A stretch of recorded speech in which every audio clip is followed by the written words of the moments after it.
Olá pessoal, meu nome é Júnior Freires, mais conhecido como Júnior PB. Sou criador da análise e interpretação de esquemas elétricos de notebook na América Latina e sou ministrante do curso de Engenharia dos Notebooks. Bom, nessa videoaula de hoje eu vou tentar acabar com o bicho-papão da eletrônica. Isso mesmo, o que eu vejo aí no longo desses anos que ministro aula e que estou na área é que a grande maioria dos técnicos e das pessoas que querem entrar na área tem muito medo da eletrônica.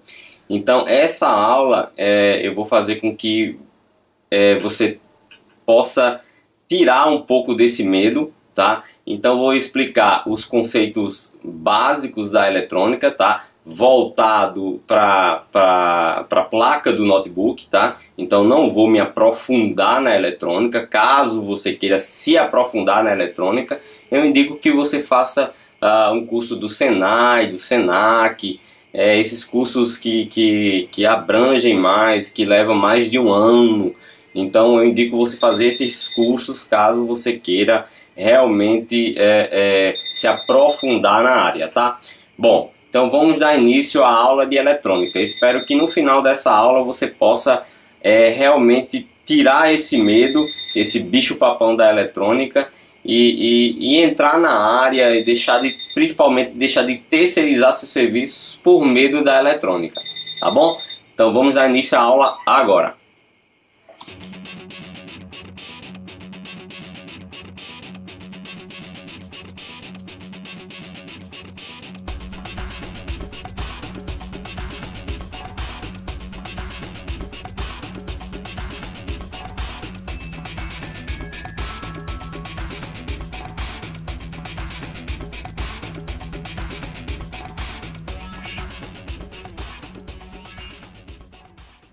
Fala galera, vamos dar início à aula de eletrônica. Então vamos começar falando sobre uma das principais ferramentas da eletrônica, que é o multímetro. Então vamos lá. Bom, então em relação ao multímetro, temos vários tipos de multímetros que encontramos no mercado. Então a primeira coisa é saber encontrar o multímetro que tenha o melhor custo-benefício para o que você quer trabalhar, tá? Então eu vou mostrar aqui para vocês alguns multímetros aqui, que tem desde multímetros mais simples até multímetros um pouco melhores, tá? Então eu vou mostrar aqui para vocês, virar aqui a câmera.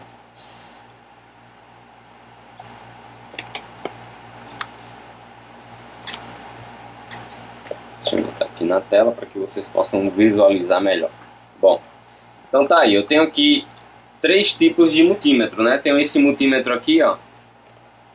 Tem esse multímetro que é um multímetro bastante simples. Você encontra aí na faixa de uns 10, 15 reais. Você consegue comprar esse multímetro. É um multímetro bem básico, tá? Funciona? Funciona. Você pode usar ele? Pode usar ele. Eu recomendo esse aqui? Não, não recomendo. Por que não recomendo? Porque esse multímetro, pelo próprio preço, ele tem algumas deficiências. Por exemplo, às vezes a amostragem dele, né, o que você vai medir não mostra de forma fiel, né? Digamos, você quer fazer uma medição de um circuito que tem lá 3 volts e aqui ele mostra 2.9. Pode acontecer isso, né? Mas no geral ele funciona bem, dá para funcionar com ele tranquilo, mas se você está iniciando a eletrônica e não pode gastar muito, você pode trabalhar tranquilamente com esse multímetro, tá? Sem nenhum problema, né? Apesar dessas dificuldades, o tempo de resposta da aferição às vezes pode demorar alguns segundos e isso, no decorrer do tempo, você vai perceber que atrapalha, tá? Mas, como eu já falei, dá para começar com ele tranquilamente, tá? Nesse outro canto aqui eu também tenho um outro multímetro, ele é um pouquinho melhor do que esse primeiro aqui, tá? Ele é um pouquinho melhor, mas também é um multímetro simples, mas é um multímetro que custa barato, inclusive, ele deve custar no máximo aí uns 30 reais, né? No máximo uns 30 reais, mas é um multímetro que ele já desliga sozinho, isso aí é muito bom, que evita você tá gastando muita bateria, né? Às vezes você esquece ele ligado na sua bancada e aí consome muita bateria. E aí você acaba gastando demais com baterias, né? Mas é um multímetro também que quebra o galho, né? Dá para quebrar o galho também. E no meio aqui da tela temos um multímetro da marca Hikari, tá? É o multímetro da marca Hikari. Tá aqui o modelo dele, né? O HM2090, né? É um multímetro que ele é True RMS, né? O que significa True RMS? Ele vai te dar uma maior fidelidade nas aferições, né? Que foi aquela questão que eu falei sobre esse aqui, né? Que pode acontecer de não te dar uma fidelidade na aferição. Já esse, eu não vou ter esse problema, tá? Outra questão é que eu tenho além da fidelidade nas aferições, eu tenho um tempo de resposta muito rápido. Então, quando eu vou fazer uma aferição, quando eu toco lá naquele bloco que eu quero medir, automaticamente, na mesma hora, no mesmo segundo, ele já me mostra aqui na tela. Ele não tem nenhum tipo de atraso, tá? Fora que ele tem várias outras funções, enfim. Para quem já está na área, já conhece, o ideal é você investir no equipamento melhor, tá? Para quem está começando, pode comprar esses mais baratinhos por enquanto, para ir se acostumando, né? E depois você investe num equipamento melhor, tá? Tem outros multímetros até melhores do que esse, de marcas melhores. O exemplo do Fluke, né? Que é uma das melhores marcas do mundo, não só de multímetro, mas de ferramentais no geral. Então, em relação à marca do multímetro, temos várias aí no mercado. Você escolhe a que cabe aí por enquanto no seu bolso. E dependendo do que você quer fazer, se quer eletrônica como um hobby, se quer isso como profissão, então vai depender do que você vai querer, mas a princípio todos os três vão te atender tranquilamente, ok? Bom, vamos falar agora do funcionamento do multímetro, tá? Vamos entender quais escalas a gente vai precisar utilizar quando iremos lidar com a placa-mãe de notebook, tá? Eu não vou falar sobre tudo aqui, tá? Até porque o multímetro tem várias funções, né? Tem multímetros que ele mede capacitância, que ele mede corrente elétrica, então alguns fatores, utilitários não vamos falar nesse momento. Vamos tentar focar mais na questão do que vamos utilizar para uma reparação de placa, tá? Então vamos falar aqui de algumas das principais funções do multímetro. Deixa eu aproximar um pouco mais aqui para que vocês possam entender cada item aqui, né? Cada escala, né? Chama de escala. Então aí no vídeo vocês vão ver que a gente tem aqui muitos números, né? Então vamos entender o que cada um desses itens serve, tá? Vamos começar aqui com a escala de tensão contínua, ok? Então a tensão contínua, que é aqui essa DCV, eu tenho aqui o número 2, tenho 200 e tenho 1000. Então, a tensão contínua, vamos primeiro falar o que é uma tensão contínua, né? Então, tem gente que ainda não sabe o que é uma tensão contínua. Então, vamos falar primeiro o que seria uma tensão contínua. Então, veja só. A tensão que vem da rua, né, que tem na tomada aí da sua casa, ela é uma tensão alternada, ok? Por que ela é uma tensão alternada? Porque se dá esse nome de tensão alternada? Porque ela se alterna, ou seja, ela tem picos positivos, e picos negativos. Então ela vai oscilando entre picos positivos e picos negativos, tá? Então a sua tomada aí de 110 ou 220 volts, ela tem o pico máximo de 220 volts, ela desce, né, chega em zero e desce lá para menos 220. Então ela dá picos positivos e negativos, tá? Por isso que ela chama de tensão alternada. Então, a tensão que vem da sua tomada, ela é uma tensão alternada. Bom, e qual o problema em relação à tensão alternada? A tensão alternada para esses equipamentos, para notebook, os notebooks não funcionam com tensão alternada. Nem outros equipamentos como televisão, enfim, a grande maioria dos equipamentos funcionam com a tensão contínua, né? Então, no caso do notebook, que é a questão que a gente está falando aqui, eles trabalham com a tensão contínua. Então, veja só, se eu tenho a tomada com a tensão alternada, né, que tem picos positivos e negativos, ela se alterna, eu preciso entregar para o notebook uma tensão contínua, né? Eu tenho uma alternada da rua e preciso entregar uma tensão contínua. Então, como é que eu vou fazer isso? A fonte do notebook. Então, para que serve a fonte do notebook? Justamente para transformar essa tensão alternada, né, que se alterna, para uma tensão contínua, uma tensão limpa, reta, né? Por isso chama de contínua. Ela é contínua, ela não tem picos de tensão como tem uma tensão alternada, tá? Então, essa é a função da fonte de alimentação do notebook, tá? Numa televisão, por exemplo, que você liga a energia direto nela, lá dentro da televisão tem uma fonte dessa, né, interna, que vai transformar essa tensão alternada em contínua para entregar para a placa-mãe da televisão. E é assim que funciona em todos os aparelhos, tá? Então, entendendo a questão da alternada e da contínua, vamos voltar para o multímetro, né? Vamos lá, vamos voltar para a tensão contínua que eu estava mostrando para vocês. Então, se eu quiser medir uma tensão contínua, tá, que não é a tensão da sua tomada, eu tenho que colocar na escala de tensão contínua. Então, eu vou voltar aqui.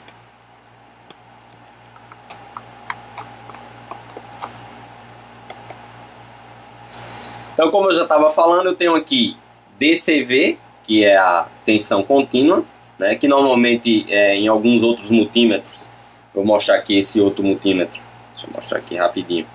Nesse outro multímetro aqui, ó, a tensão contínua, ela é o V, né, esse V de voltage em inglês, de tensão em inglês, e veja que tem um traço reto, né, um traço na horizontal, mostrando que ela é contínua. Já o símbolo da alternada, aqui embaixo, ó, eu tenho o mesmo V de voltage e tenho uma espécie de como fosse um tio, né? Desenho de um tio mostrando que ela se alterna, né? O símbolo aqui, ó. Deixa eu ver se dá pra ver melhor. Aqui, ó. Então veja aqui o símbolo, tipo um tiozinho aqui, ó.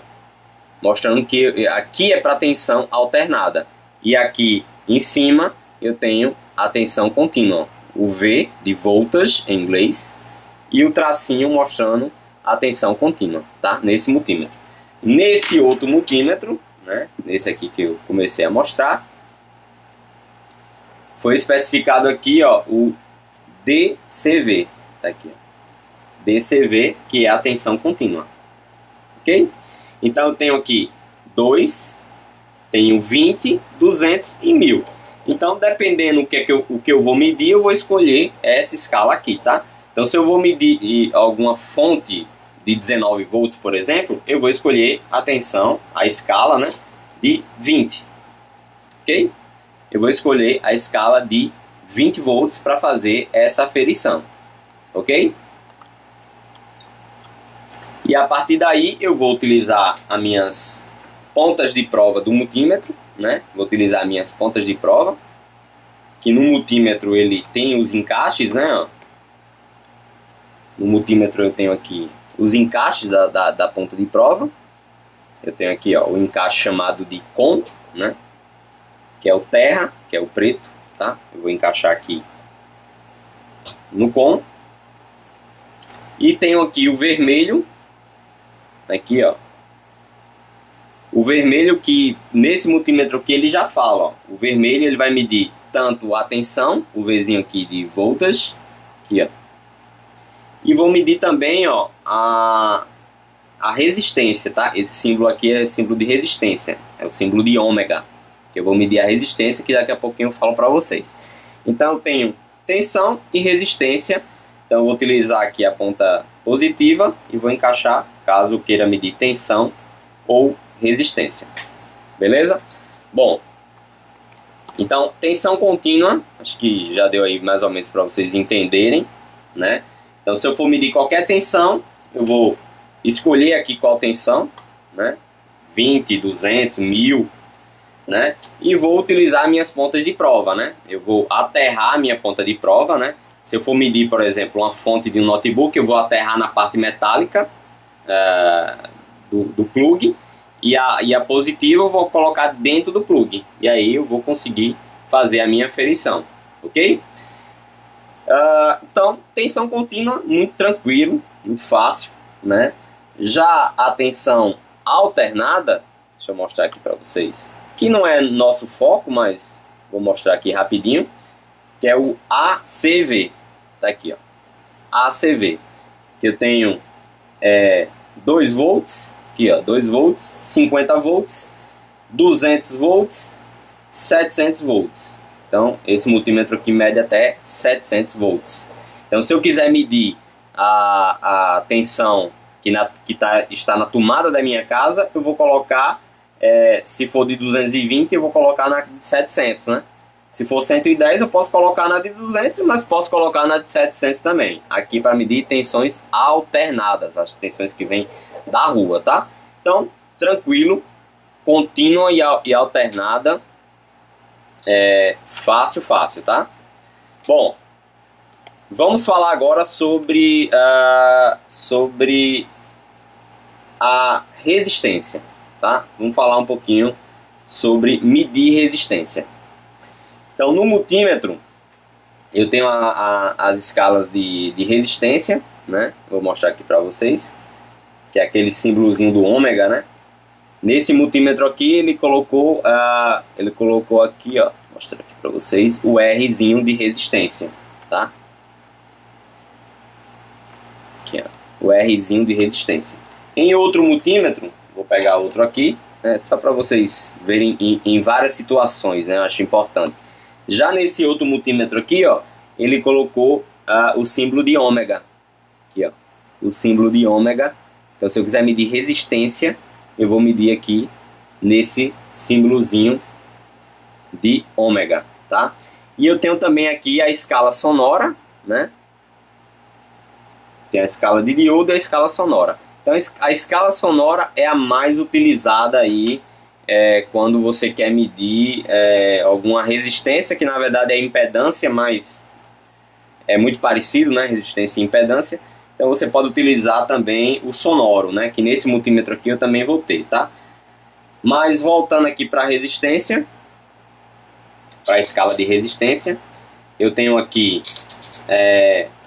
começando com 200 de resistência.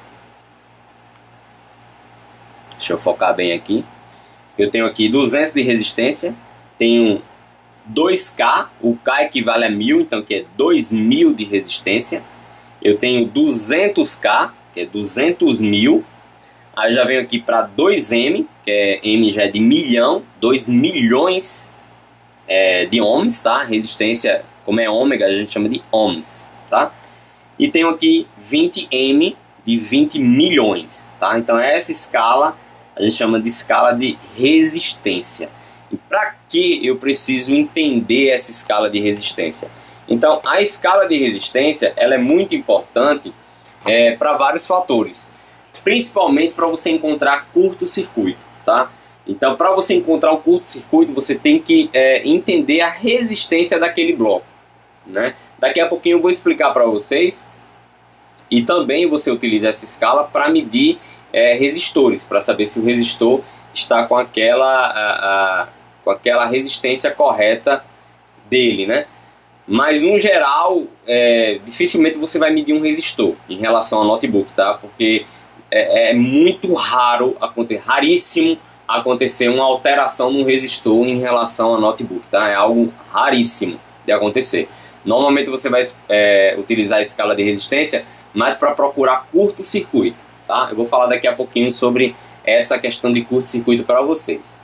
Bom, vamos mostrar aqui a escala sonora, tá? A gente chama de escala, mas é mais uma opção, né? É a escala de diodo com o sonoro, tá? Deixa eu aproximar aqui para mostrar para vocês. Aqui, ó.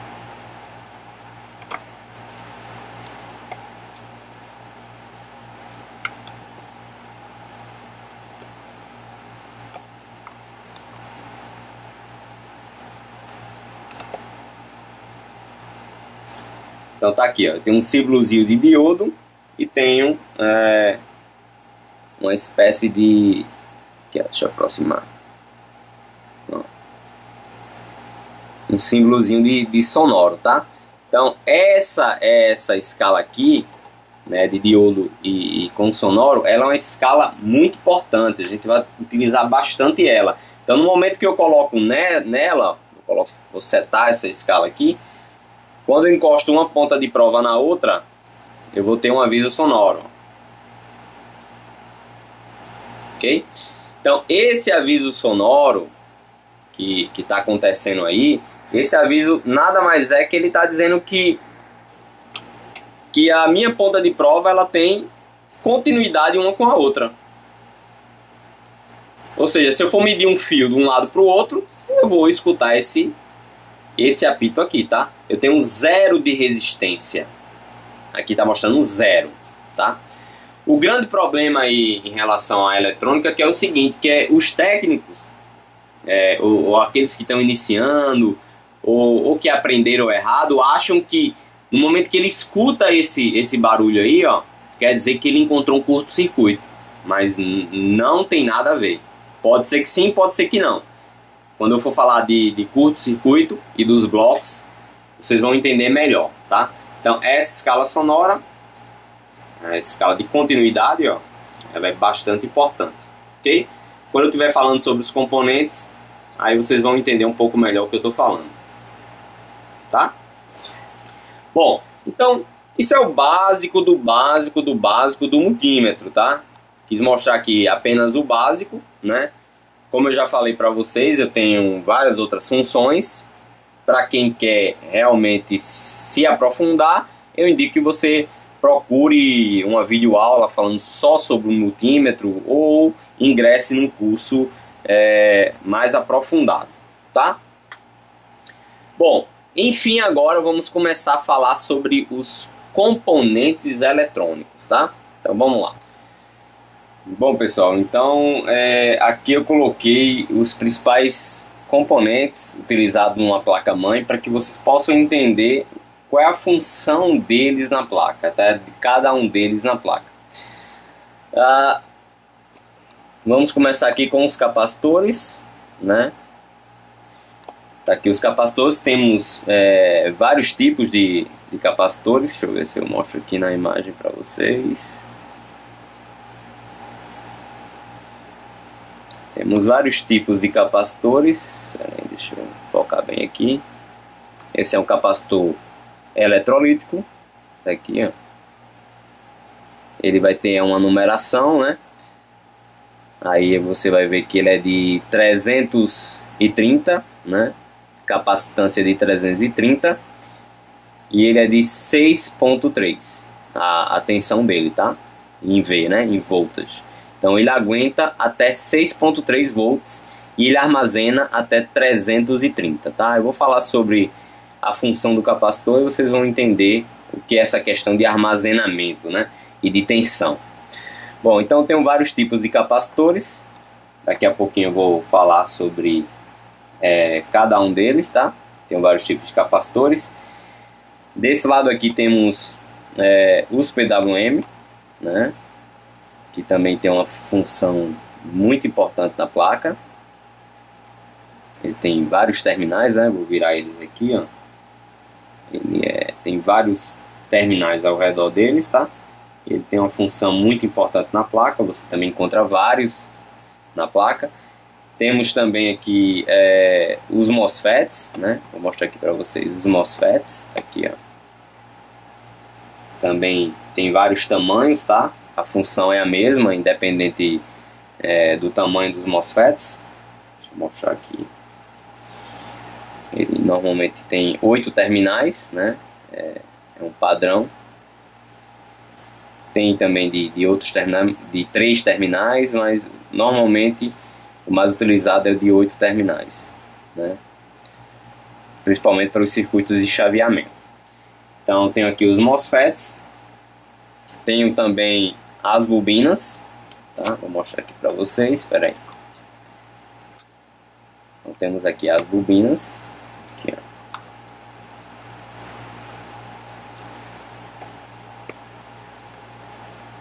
bobinas.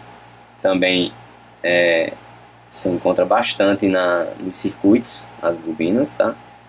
Tem uma função também muito importante, junto com os MOSFETs e o PWM, tá? Eles vão trabalhar em conjunto, vou também explicar isso.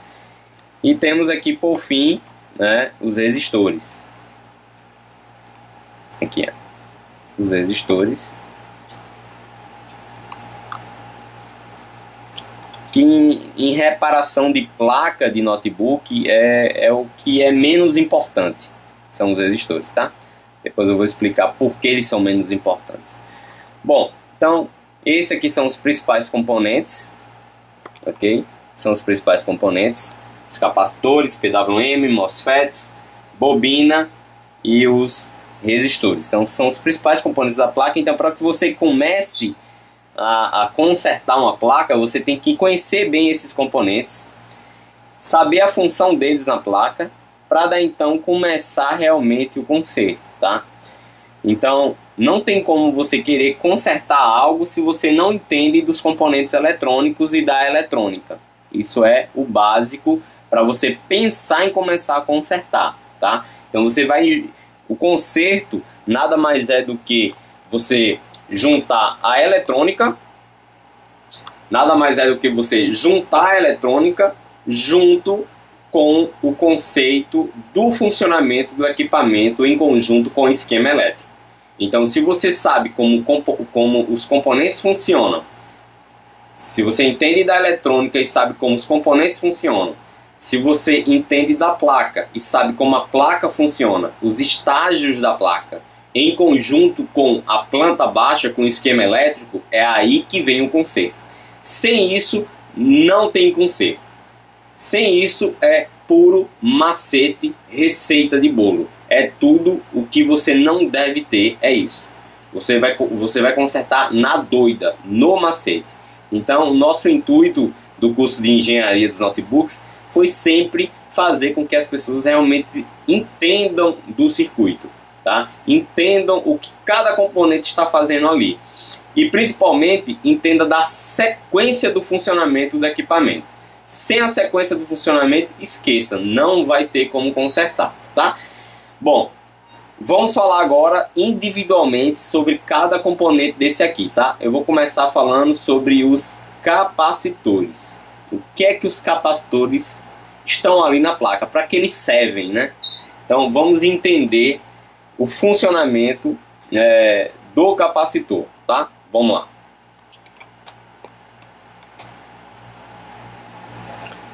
Bom, então vamos começar a falar sobre os capacitores, tá? Para que serve um capacitor? Vamos entender, tá? Então, a primeira coisa quando se trata de capacitor,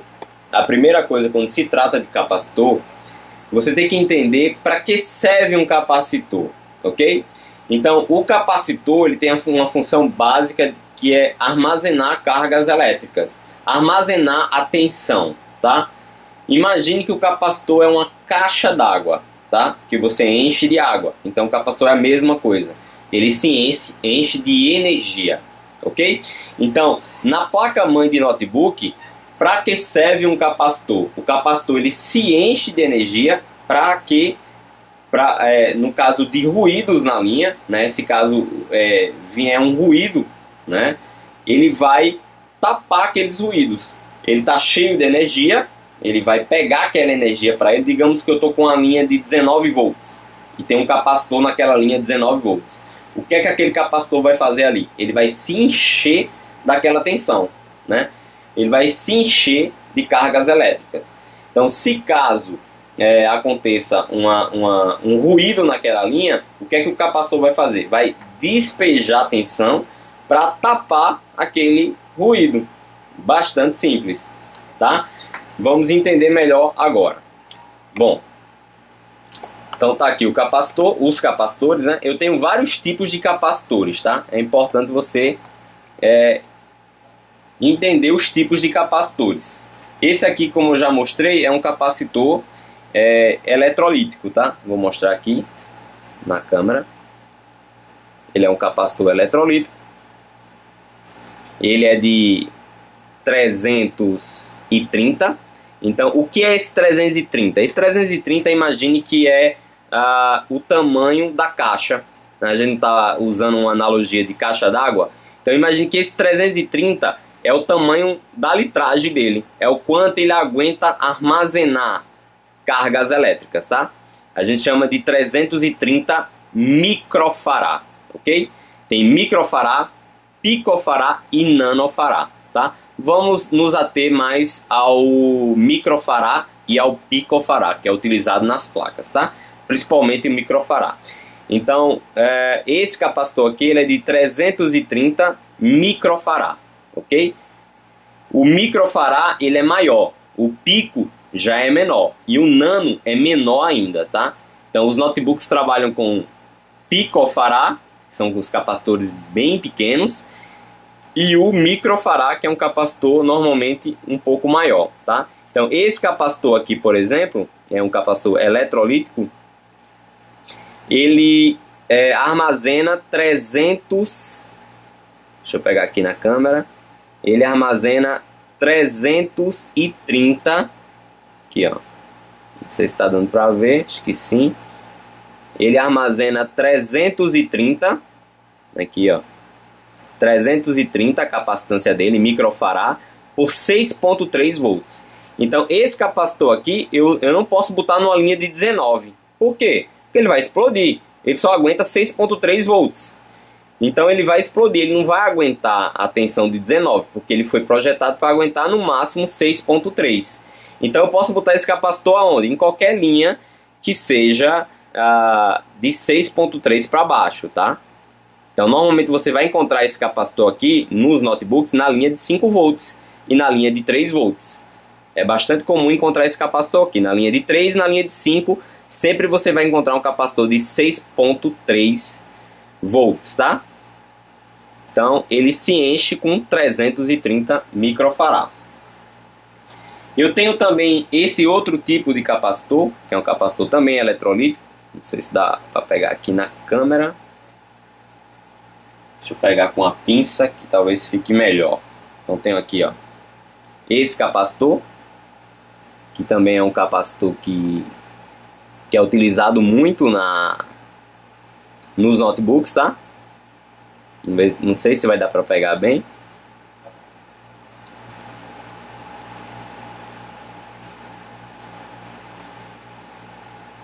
Mas esse capacitor é um capacitor eletrolítico também, né? Ele é no formato SMD. Por que a gente chama de SMD? Porque ele é soldado numa superfície plana, ou seja, ele não ultrapassa a placa. Qualquer componente que não ultrapasse a placa na hora de soldar, ele é considerado SMD, ok? Então é um capacitor eletrolítico SMD. Então, por ser eletrolítico, como esse outro aqui, tá, pessoal? Por ser eletrolítico, como esse outro aqui, ele tem um lado positivo e um lado negativo, tá? Por isso que ele tem essa faixazinha aqui, ó, que indica o lado positivo ou o lado negativo, tá? Então, por isso que ele tem essa faixazinha rosa, ó. E no caso desse outro capacitor, ele também tem uma faixa, que não vai dar para ver aí na câmera, mas ele também tem uma faixa. Então, você não pode ligar de qualquer lado, tá? Você tem que ligar no lado, o lado negativo no lado negativo, o lado positivo com o lado positivo, tá? Ok? Então, esses são os capacitores eletrolíticos que você normalmente vai encontrar junto das fontes chaveadas, né? Das fontes do notebook. Você vai encontrar esses capacitores aqui para filtrar a linha em conjunto com os MOSFETs e o PWM e a bobina, tá? Vou falar isso também daqui a pouquinho. Bom, eu tenho esses outros capacitores menores, tá? Eu vou colocar aqui na mão para conseguir ver que eles são bem pequenos. Que são capacitores também SMD, né? Porque eles não ultrapassam a placa. A gente chama de capacitores de cerâmica, que são os capacitores mais utilizados nas placas de notebook, que são esses capacitores aqui de cerâmica, tá? Esses capacitores aqui, eles também se enchem de tensão, mesma coisa, tá? Só que esses capacitores aqui, eles não têm polaridade. Você pode botar de qualquer lado. Não importa se botar de um lado, do outro, não importa, tá? Eles não têm, eles são despolarizados, não tem polaridade. Porém, ele tem também a questão da tensão, né? Ele tem a quantidade de tensão que ele aguenta e a capacitância, né? O quanto ele se enche, ok? Então, tomar cuidado com essa questão de capacitância e tensão. Tudo isso você consegue no esquema elétrico, tá? No esquema elétrico você consegue essas informações e no curso a gente explica também como ver essas questões, né? De capacitância e de tensão, ok? Então, acho que deu mais ou menos para entender o capacitor, tá? Então, o capacitor, pessoal, posso até fazer um desenho aqui rapidinho. Aqui, ó. Eu vou fazer aqui uma reta, tá? E digamos que essa reta aqui, ela é uma linha que trabalhe a 19 volts, ok? Ela trabalha a 19 volts. Então, se eu coloco um capacitor aqui, ó, digamos que eu coloque um capacitor aqui, ó, digamos que aqui é a linha negativa, tá? Aqui, ó, ele é ligado na linha negativa e ligado também na linha positiva, ok? Então tá aqui o desenho do capacitor. Então, quando essa tensão chegar até esse capacitor, primeiro que esse capacitor ele tem que ser de quantos volts? Ele não pode ser menos que 19, né? Senão ele vai explodir. Ok? E a capacitância dele depende do engenheiro, né? Se o engenheiro quis colocar aqui um capacitor de, sei lá, 10 microfarad, que é o símbolo é UF, 10 microfarad. Então, quando essa tensão chegar nesse capacitor, ele vai se encher dessa tensão. Ok? Ele vai se encher. Então, se caso nessa linha aqui venha algum ruído, ele vai indo preencher esses ruídos. Então, ele se enche e se esvazia. Então, ele fica nesse jogo de encher e esvaziar para manter a linha sempre estável, sempre contínua, tá? Para manter sempre a linha contínua, ok? Então, esse capacitor ele tem um positivo e um negativo. Quando ele entra em curto-circuito, né? Quando ele entra em curto-circuito, ele une o positivo com o negativo, tá? Vai acontecer essa união. Então, o capacitor ele tem um material aqui no meio dele, né? Um material dielétrico no meio dele que não deixa o positivo encostar no negativo, tá? Ok? Então, quando ocorre um curto-circuito, é o que? É a união do positivo com o negativo. Então, quando essa união acontece, eu vou ter um curto-circuito, ou seja, a linha de positiva vai encostar na linha negativa. Então, eu vou ter um aumento de elétrons aqui correndo atrás do terra, tá? É uma experiência que você pode fazer na sua casa. Não é recomendado, que você vai levar um choque ou morrer, mas a tomada da sua casa, por exemplo, ela tem o polo positivo e o polo negativo. O polo positivo está cheio de elétrons. E o polo negativo, digamos que é a comida para aqueles elétrons, né? Então, a tomada da sua casa positiva está cheio de elétrons. Os bichinhos, digamos assim, né? Vamos utilizar sempre de analogias para facilitar o entendimento, tá? Então, o positivo da sua tomada está cheio de elétrons, cheio de bichinhos lá, doido com fome, atrás da comida predileta deles. E a comida predileta dos elétrons é o terra.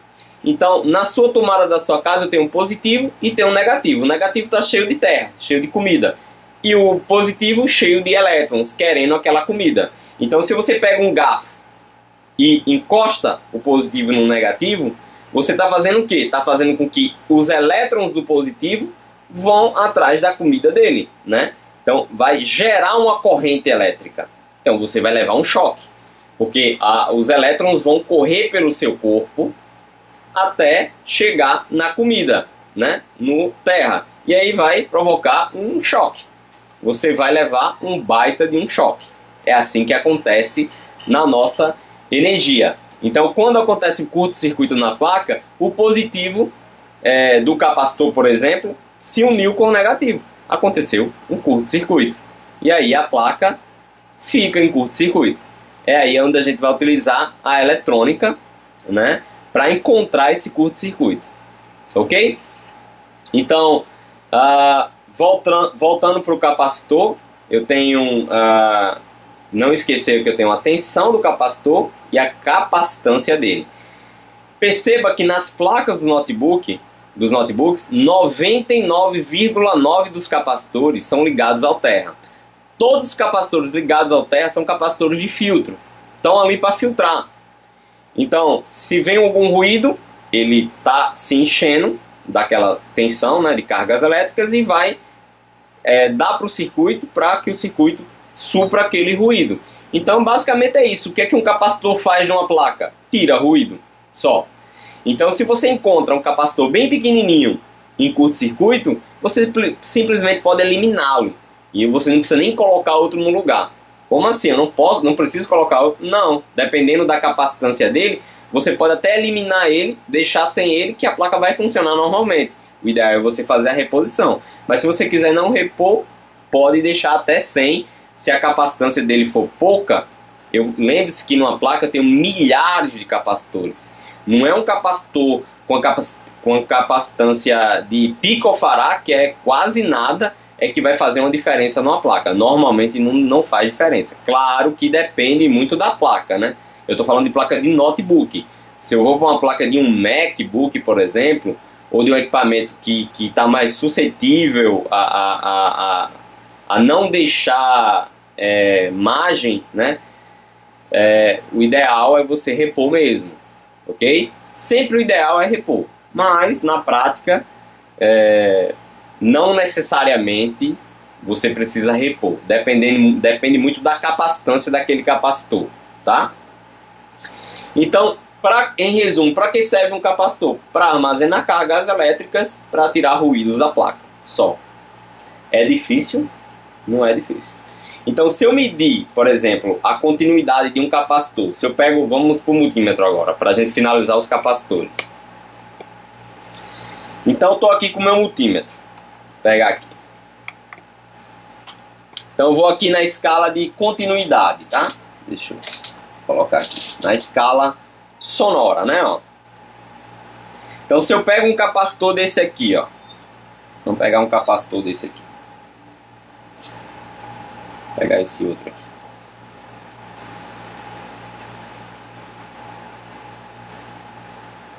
Vou botar ele aqui em cima, aqui, ó.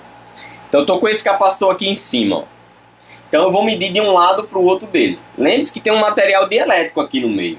Então, se eu tocar de um lado para o outro para ele, não vai emitir nenhum aviso sonoro. Porque eu não tenho uma continuidade entre o positivo e o negativo. Se eu tivesse continuidade, ele seria um fio. Então, ele não é um fio.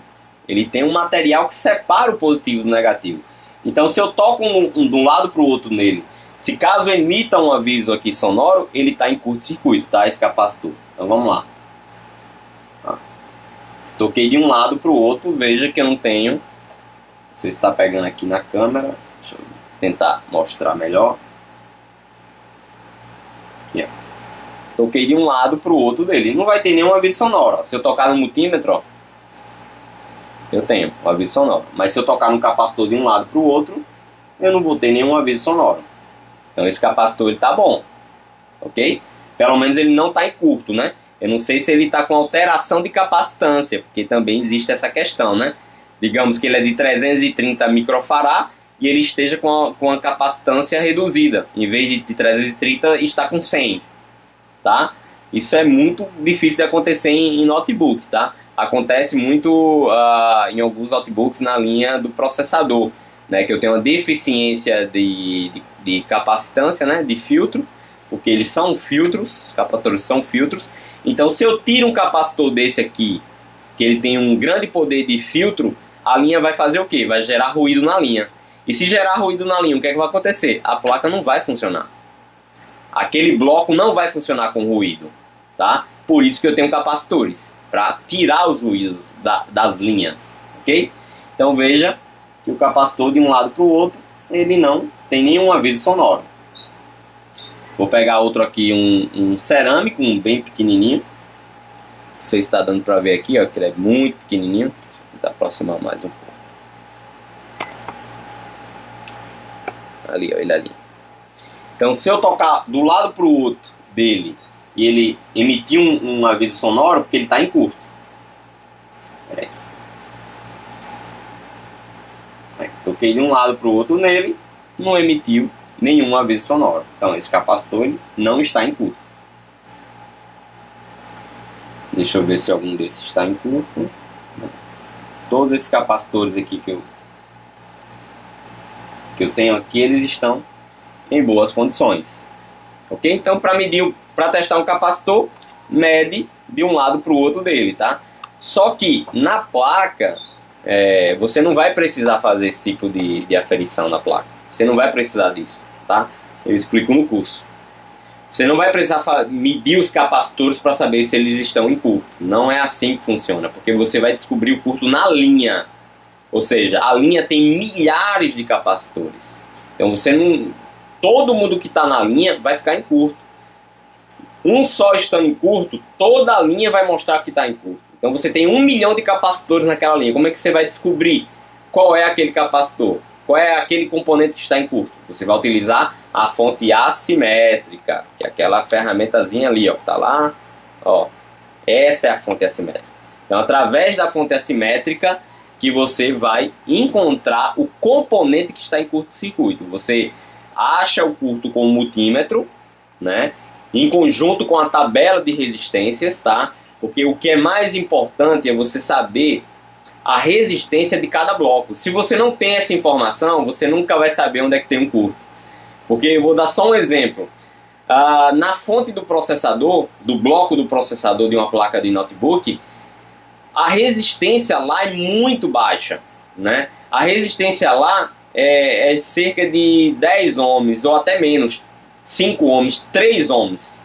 É uma resistência muito baixa. E o multímetro, né, voltando para o multímetro, ele apita, esse aviso sonoro, né, na escala do aviso sonoro, ele apita quando eu tenho 50 ohms para baixo. Ou seja, se eu medir um bloco que funciona normalmente com 30 ohms e eu for medir lá se a resistência daquele bloco, vai emitir o sonoro e você vai achar que tem curto. Tem curto? Não. Porque depende da resistência do bloco. Você precisa entender qual a resistência de cada bloco. Então no notebook eu tenho o bloco do primário, que são as tensões primárias, de 3 e 5 volts. Eu tenho o bloco da memória, que é 1.5 se for DDR3, 1.8 se for DDR2, 1.35 se for DDR3 PC3L. Eu tenho o bloco do chipset, que é 1.05, tem o bloco do processador. Então cada bloco desse trabalha com uma resistência aproximada. Então o bloco do processador, como tem uma corrente muito elevada, a corrente ali do bloco do processador gira em torno de 50 amperes. É uma corrente altíssima.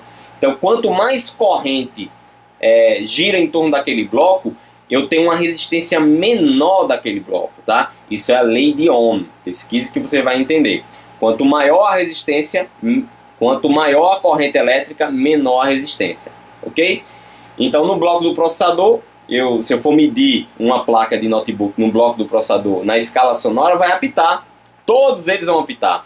Quer dizer que todas as placas estão em curto? Nada a ver. Você tem que conhecer os blocos do notebook e a resistência de cada bloco. É isso que a gente dá no nosso curso, né? A gente mostra cada bloco e a resistência normal de cada bloco, para então você saber quando é realmente um curto-circuito. Não pode dizer que quando tem um apito no multímetro tem um curto-circuito. Isso é o principal problema dos técnicos. Ele acha que o apito indica curto. Não, o apito indica que existe uma resistência, uma impedância abaixo de 50, tá?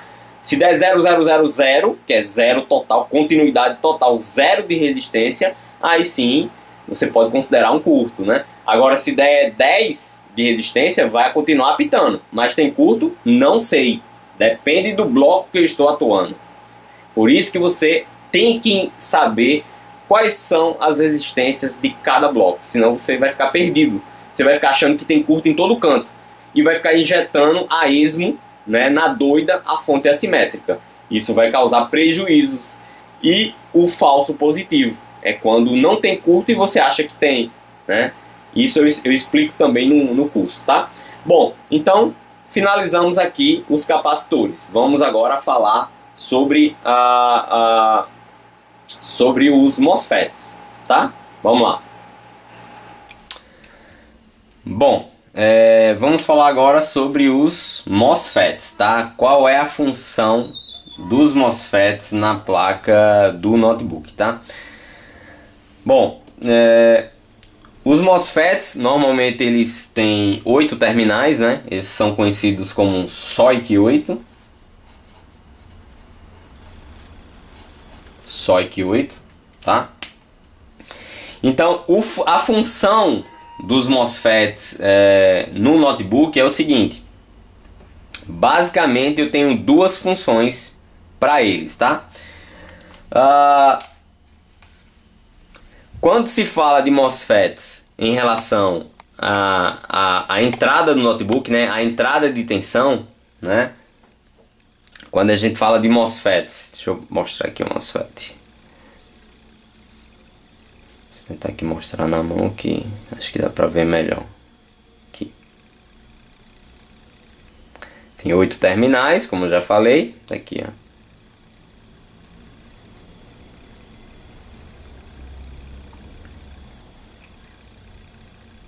Então no notebook, pessoal, o MOSFET ele vai ter uma função de repasse de tensão, tá? Ele vai ter uma função de repasse de tensão. Como assim? Eu vou desenhar aqui rapidamente um MOSFET, tá? Ele tem 8 terminais.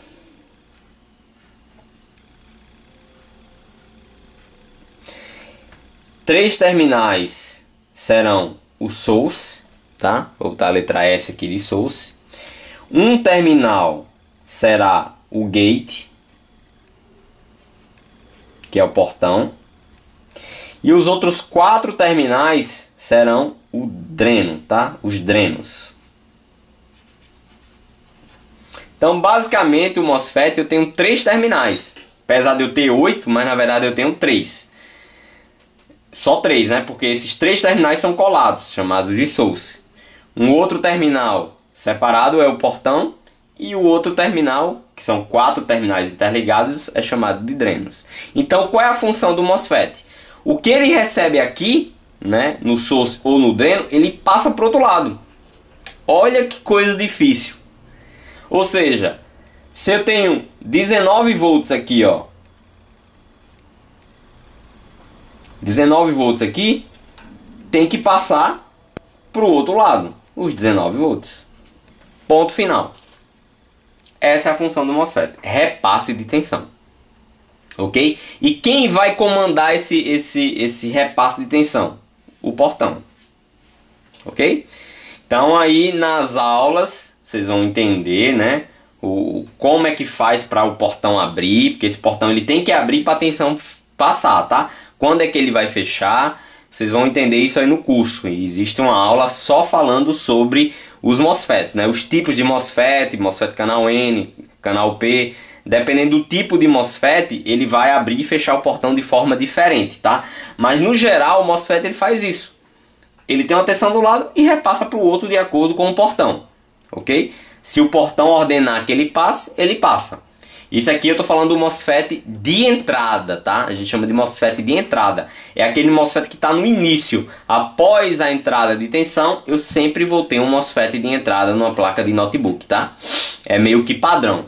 E esse MOSFET de entrada tem essa função. Perdão. Então ele tem essa função de repassar a tensão para o outro lado. Só que muitas vezes ele não passa a tensão para o outro lado. Por que ele não passa a tensão para o outro lado? Para proteger a placa. Digamos que desse lado aqui, ó, que é o lado do source, eu tenho um curto. Eu tenho um curto-circuito aqui desse lado do source. Digamos que nessa linha aqui, ó, eu tenho um capacitor.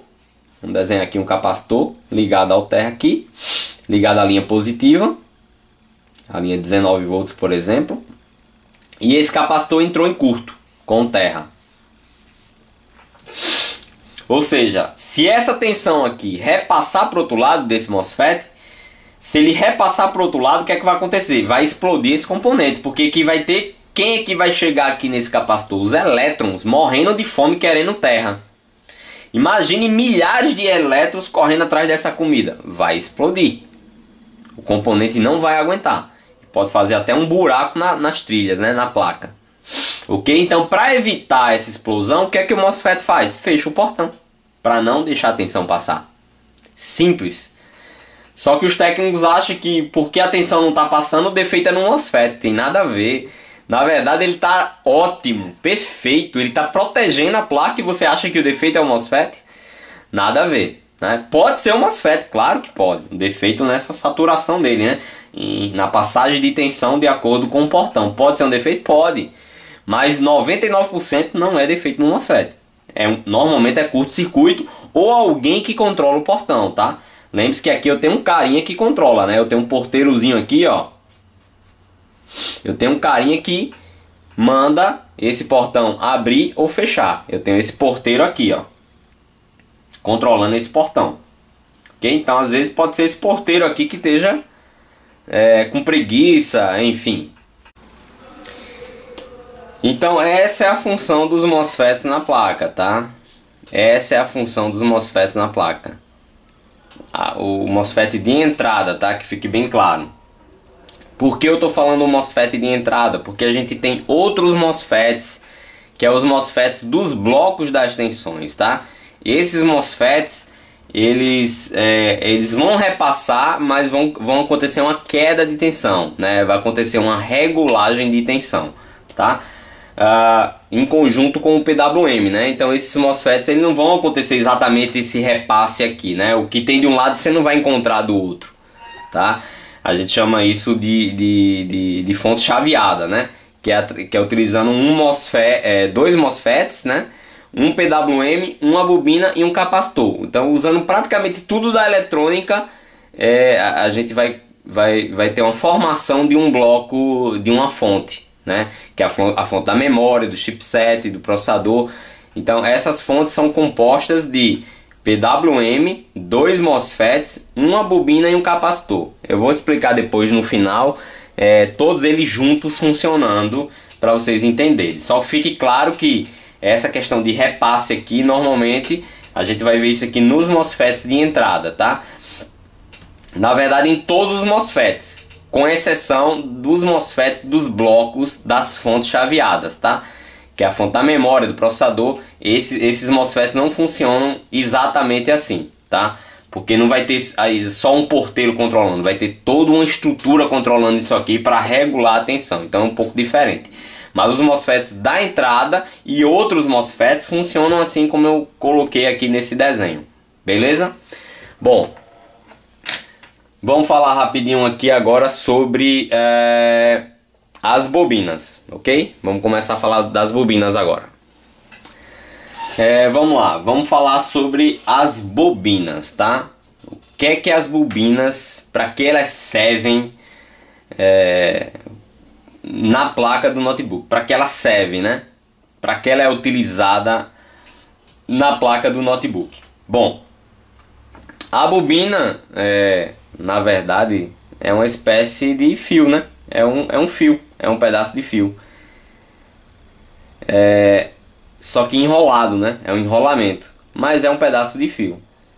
Se eu for medir no multímetro, na escala de continuidade aqui, ó, vou pegar aqui o multímetro.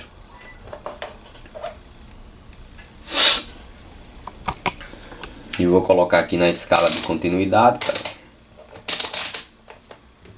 aqui, ó. E vou tocar aqui de um lado para o outro, ela vai emitir o sonoro. Aqui, ó. Tá dando um 0, ó. Mostrando que aqui é um pedaço de fio, que eu acabei de falar. Então a bobina é um pedaço de fio. Então pra que, né? Pra que diacho se utiliza uma bobina num circuito, né? Pra que eu vou usar uma bobina no circuito? Se ela é um pedaço de fio, eu não podia simplesmente botar um pedaço de fio? Teoricamente até poderia, né? Mas na eletrônica a bobina ela tem uma coisa mágica, digamos assim, né? Então a bobina, ela tá ali no circuito para retirar possíveis tensões alternadas ou ruídos. Então a função da bobina, na verdade, ela é, na eletrônica, ela é inibidora de tensão alternada. Agora vai começar a cair a ficha, né? Vai começar a cair a ficha, porque veja só, se você pegar um notebook e você olhar após a entrada do notebook, você vai encontrar uma bobinazinha lá, pequenininha, não como essas aqui que eu mostrei que são maiores, mas você vai encontrar uma bobina lá, normalmente PL, tá? Depois eu vou falar sobre essas nomenclaturas, né, na placa. Na placa-mãe as bobinas são conhecidas como PL ou apenas L. Então logo na entrada do notebook você vai encontrar uma bobina. Por que aquela bobina está ali, né? Por que eu não poderia botar simplesmente um pedaço de fio ao invés de uma bobina? Ela está ali justamente para inibir uma possível tensão alternada. Como a gente falou no início do vídeo, a tensão alternada vem da rua e ela é transformada em contínua na medida que passa pela fonte do notebook e a fonte entrega a tensão contínua para o laptop. Mas você imagine que a sua fonte esteja com uma deficiência e por algum problema da sua fonte do seu notebook, essa fonte entregue uma tensão alternada, com alguma alternância lá para o notebook. Porque o notebook ele está pronto para trabalhar com tensão contínua, mas de repente recebe uma tensão alternada. E aí? O que é que vai acontecer? Vai explodir os componentes. Os componentes eles estão prontos para trabalhar com tensão contínua e não com alternada. E é aí que entra a função da bobina. Por isso que nos notebooks você tem uma bobina na entrada. Por quê? Para inibir uma possível falha do seu carregador. Se vier uma tensão alternada, a bobina vai impedir que aquela tensão passe, tá? Que aquele ruído passe. Então por isso que eu tenho bobina nos notebooks, né? Nos blocos também, nos blocos das fontes, eu sempre vou ter uma bobina, né? No bloco do primário, quando eu vou medir o primário, eu vou lá medir na bobina do primário, tá? A bobina vai ter lá a tensão do primário. Mas por que aquela bobina tá ali? Porque se caso vier uma tensão alternada ou alguma tensão com ruído, né? Aquela tensão, por exemplo, de 3 volts, que vai alimentar várias partes da placa de forma contínua, com a tensão contínua, se vier uma alternada, vai explodir todo mundo. Então a bobina vai estar ali de forma estratégica, justamente para quando entregar aquela tensão de 3 volts, se aquela tensão vier com ruído, a bobina vai filtrar o ruído em conjunto com o capacitor, tá? Eu vou falar isso daqui a pouco, mas a função da bobina é inibir tensões alternadas, inibir ruídos. Então sempre que você encontrar uma bobina numa placa, agora você já sabe porque ela está ali. Ela está ali para inibir ruído. Se você tira ela e põe um fio no lugar, o que é que vai acontecer? Se vier um ruído, a placa não vai funcionar. Então se você tem um bloco lá da fonte da memória, você vai ter lá a bobina responsável pelo bloco da memória, né? Todos os blocos das tensões vai ter sua bobina. Então para que o engenheiro ponha aquela bobina ali? Para evitar algum tipo de oscilação na tensão, né? Para que a tensão realmente fique contínua. Então ele põe uma bobina ali para filtrar. Então ela é um fio, digamos que um fio mágico, né?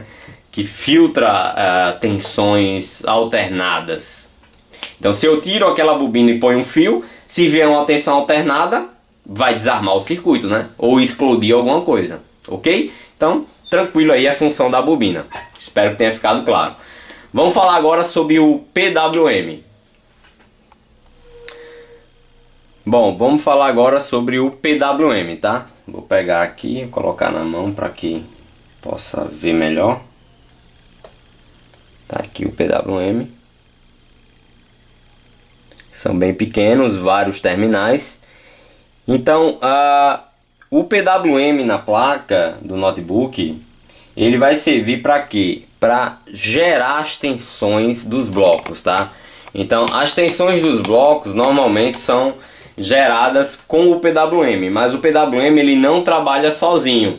O PWM ele trabalha com os MOSFETs, trabalha com a bobina e trabalha com o capacitor, tá? A junção de todos eles vai formar o bloco da fonte do notebook, ou seja, o bloco do primário, o bloco da fonte da memória, o bloco da fonte do chipset, o bloco da fonte do processador. Todos esses blocos dependem de um PWM, dos MOSFETs, da bobina e do capacitor, tá? Isso aí a gente chama de família fonte chaveada. Então todo bloco a gente chama de fonte chaveada e é necessário todos esse conjunto de componentes para que eu forme essa fonte, tá? E o PWM é o coração dessa fonte. É ele que faz as coisas começarem a funcionar, tá? Ele é que vai comandar os MOSFETs. Então ele é o coração da fonte chaveada. E eu vou mostrar para vocês. Eu quis mostrar aqui o PWM só para vocês verem ele fisicamente. Mas no curso de engenharia dos notebooks eu explico todo o funcionamento do PWM. Então não vou me ater a isso agora, tá?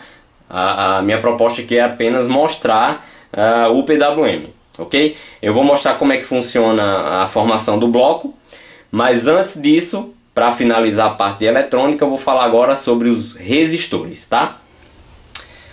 Bom pessoal, vamos falar aqui sobre os resistores, tá? Como eu falei no início do vídeo, eles não são tão importantes no caso dos notebooks, tá?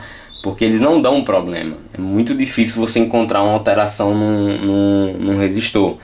Você pode até encontrar um fusistor aberto, né? Um fusistor que é diferente, né? Mas um resistor alterado é bem difícil de você encontrar num laptop, tá? Então você não vai se preocupar tanto com os resistores, ok? Bom, no notebook, a única coisa que eu vou deixar claro aqui é que normalmente um resistor, qual é a função do resistor? Como já diz, resistir, né? Na nossa cabeça a gente pensa o seguinte: se eu tenho um resistor ali, ele vai resistir, ele vai diminuir a tensão, né? Porque essa é a função do resistor, né? Resistir aquela corrente elétrica para ter uma queda de tensão. É o que normalmente a gente pensaria, né? Mas no caso, em se tratando de resistores, em específico nos laptops, nos notebooks, para acontecer uma queda de tensão, eu não preciso de um resistor, eu preciso de dois resistores, tá? Então isso a gente fala no curso, né, sobre o caso de divisor de tensão, né? Quando eu tenho dois resistores ligados em série, né, ligados um ao outro, aí sim eu vou ter uma queda de tensão. Então dificilmente você vai pegar um esquema elétrico de um notebook e você vai encontrar um resistor ali, sozinho. Não tem, é muito difícil. A não ser que seja um resistor separador, tá?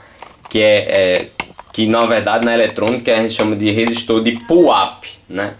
Mas eu chamo ele no meu curso de resistor separador. Então é importante você entender essa função do resistor, né? O resistor separador e a divisão de tensão, tá?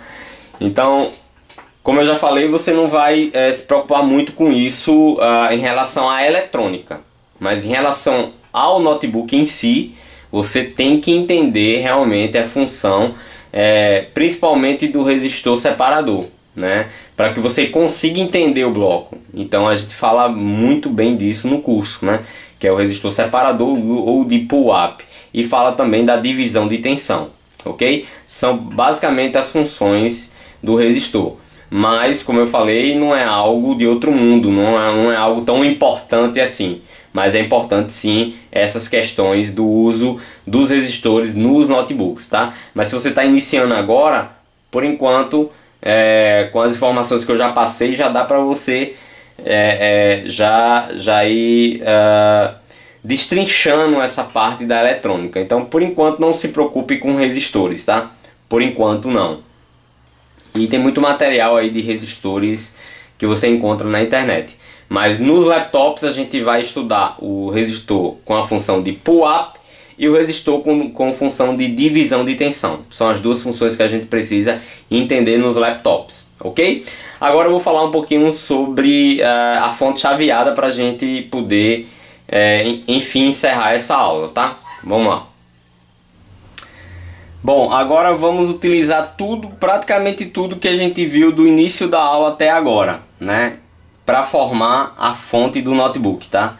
Para formar a fonte chaveada do notebook. Então, para formar a fonte chaveada, eu vou ter aqui o PWM, tá aqui o PWM. Eu vou ter um MOSFET e outro aqui embaixo, tá?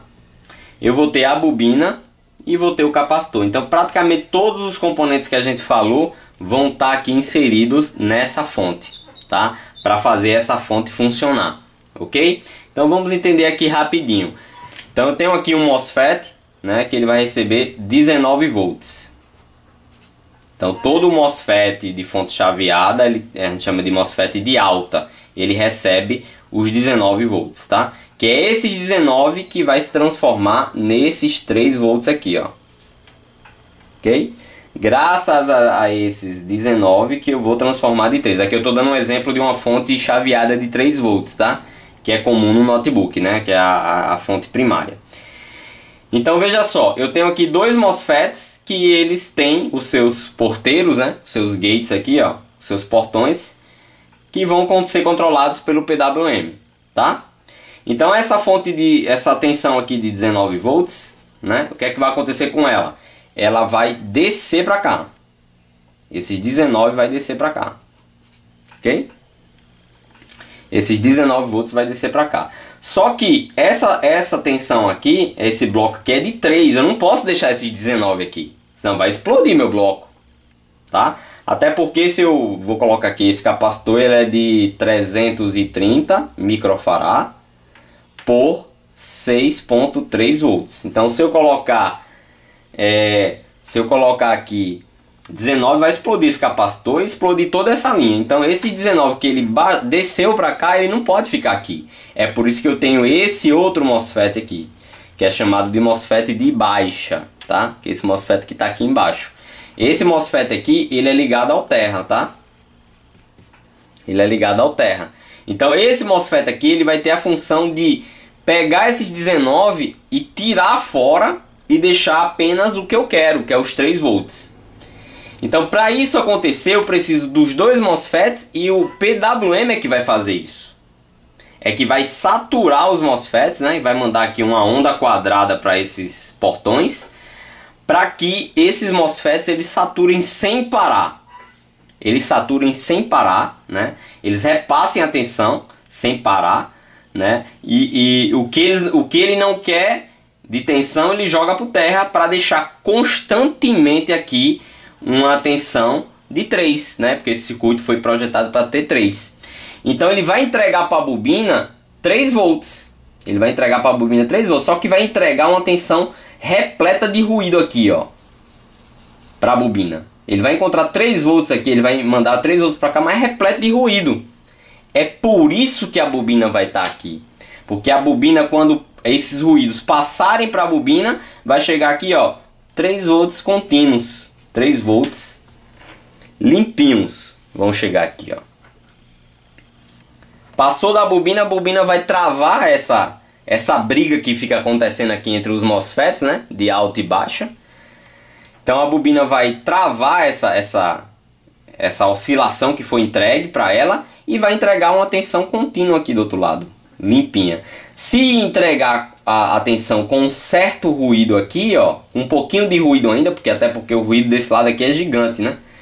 Quando entregar com ruído, quem que vai entrar em ação? O capacitor. O capacitor vai se encher de tensão para tirar esse ruído aí, para que no final da história entregue uma tensão de 3 volts completamente limpa, contínua, completamente contínua. Então é isso que como funciona um bloco de um notebook. Então veja que a eletrônica tudo aquilo que eu empreguei está aqui, ó.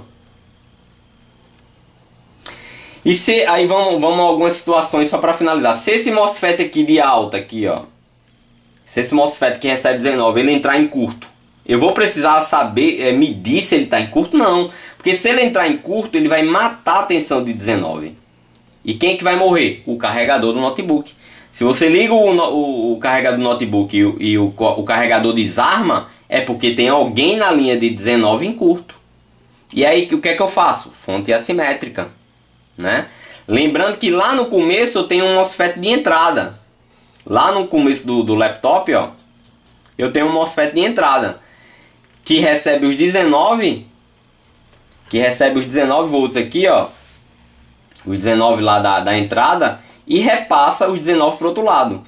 Se ele vê que tem um curto aqui nessa fonte chaveada, né, que eu estava fazendo aqui, se ele vê que tem um curto aqui, o que é que o porteiro aqui desse MOSFET de entrada vai fazer? O porteiro vai fechar o portão para que os 19 não passem para cá. Entendeu como funcionam as coisas? Porque se ele deixar passar, vai explodir esse componente. Então, normalmente ele nem deixa passar a tensão. Então, se eu for medir aqui essa linha aqui, ó, essa linha do outro lado do MOSFET de entrada, eu vou ter uma resistência lá embaixo, bem baixa. Mas o importante é você conhecer a resistência dessa linha.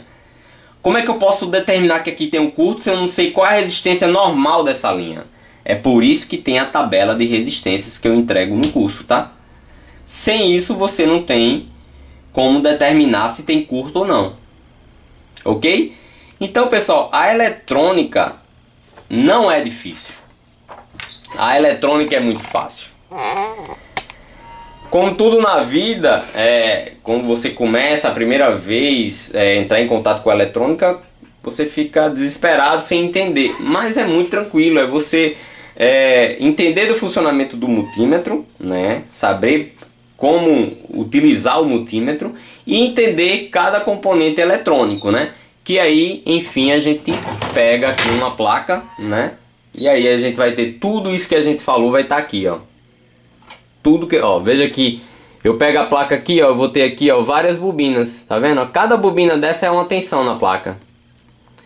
E veja aqui, ó, sempre do lado de uma bobina eu vou ter o quê? Dois MOSFETs, ó, que é um de alta e outro de baixo. Eu sempre vou ter um capacitor de filtro. E eu sempre vou ter o PWM para controlar os MOSFETs. Então veja que sempre que você encontrar uma bobinazinha, você vai encontrar aquele bloco ali, você vai encontrar os dois MOSFETs, vai encontrar o PWM e vai encontrar aqui, ó, o capacitor de filtro. São os blocos das fontes do notebook. E não só notebook, pessoal. Todos os aparelhos funcionam assim. Placa-mãe de desktop, celular, tudo funciona dessa forma aqui, através de blocos. Tá? É porque as coisas vão ficando cada vez menores. Então, por exemplo, tem casos aqui que o PWM, que os MOSFETs, o de alta e o de baixo, os dois MOSFETs, já vem dentro do PWM. Então, do lado de fora eu só vou ter a bobina, por exemplo. Então, eles estão cada vez diminuindo. Então, quando você olha para uma placa de um notebook, você já começa a olhar ela de forma diferente, né? Tem aqui capacitores com funções de filtro. Eu posso pegar aqui capacitores bem pequenos, né? Vou pegar aqui capacitores bem pequenos.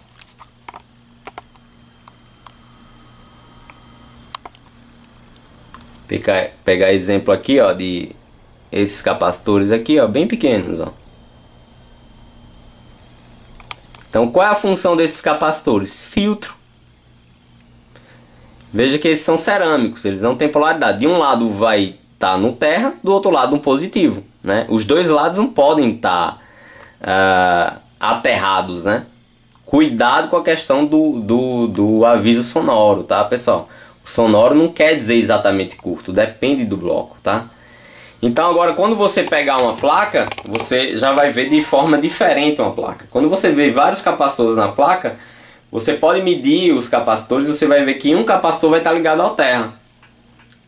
Um lado do capacitor vai estar ligado ao terra. Então pode pegar aqueles vários capacitores que você está vendo ali, vocês vão ver que todos eles estão ligados ao terra, porque eles são filtros. Essa é a função do capacitor. O MOSFET ele tem a função de repassar a tensão. No caso, se for de uma fonte chaveada, ele tem a função de regular a tensão. Já muda um pouco, tá? E a bobina, vocês já sabem, né? A bobina vai inibir tensões alternadas ou ruídos, né?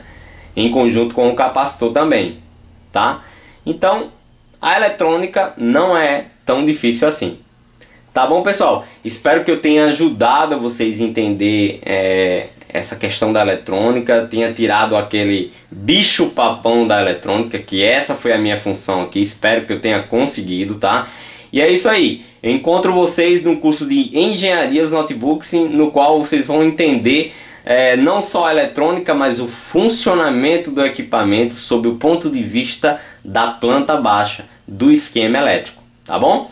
Então, forte abraço a todos, curtam aí esse vídeo, tá? Se inscrevam no nosso canal e estou à disposição. Forte abraço e até breve.